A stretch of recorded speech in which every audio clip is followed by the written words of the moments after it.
بسم اللہ الرحمن الرحیم۔ السلام علیکم ورحمۃ اللہ وبرکاتہ۔ سخت گرمی ہے، پیاس سے حلق سوکھ رہا ہے، ہونٹ خشک ہو رہے ہیں۔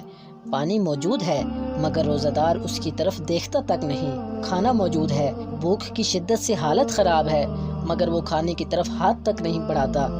آپ اندازہ فرمائیے اس مسلمان کا خدائے رحمان عز و جل پر کتنا پختہ ایمان ہے، کیونکہ وہ جانتا ہے کہ اس کی حرکت ساری دنیا سے تو چھپ سکتی ہے مگر اللہ عز و جل سے پوشیدہ نہیں رہ سکتی۔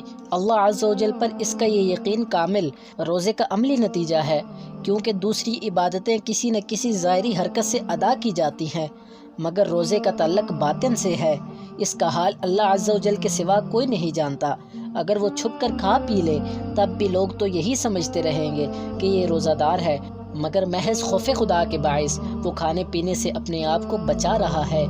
حضرت امام احمد رضا خان رحمۃ اللہ علیہ فرماتے ہیں، بچہ جیسے ہی 8ویں سال میں قدم رکھے اس کے ولی یعنی سرپرست پر لازم ہے کہ اسے نماز روزے کا حکم دے، اور جب 11واں سال شروع ہو تو سرپرست پر واجب ہے کہ صلاۃ نماز نہ پڑھنے اور روزہ نہ رکھنے پر مارے، بشرطیہ روزے کی طاقت ہو اور روزہ ضرر یعنی نقصان نہ کرے۔ فقہائے کرام رحمہ اللہ تعالی فرماتے ہیں، بچے کی عمر 10 سال کی ہو جائے اور 11ویں میں قدم رکھ دے اور اس میں روزہ رکھنے کی طاقت ہو تو اس سے رمضان المبارک میں روزہ رکھوایا جائے۔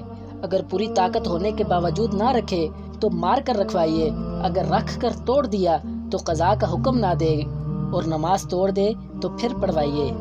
حضرت علی مرتضیٰ شیر خدا کرمہ اللہ تعالی وجہ الکریم سے مروی ہے، اللہ عز و جل کے پیارے رسول صلی اللہ علیہ وآلہ وسلم کا فرمان صحت نشان ہے، بے شک اللہ عز و جل نے بنی اسرائیل کے ایک نبی علیہ السلام کی طرف وحی فرمائی کہ آپ اپنی قوم کو خبر دیجئے کہ جو بھی بندہ میری رضا کے لیے ایک دن کا روزہ رکھتا ہے تو میں اس کے جسم کو صحت بھی عنایت فرماتا ہوں، اس کو اجر عظیم بھی دوں گا۔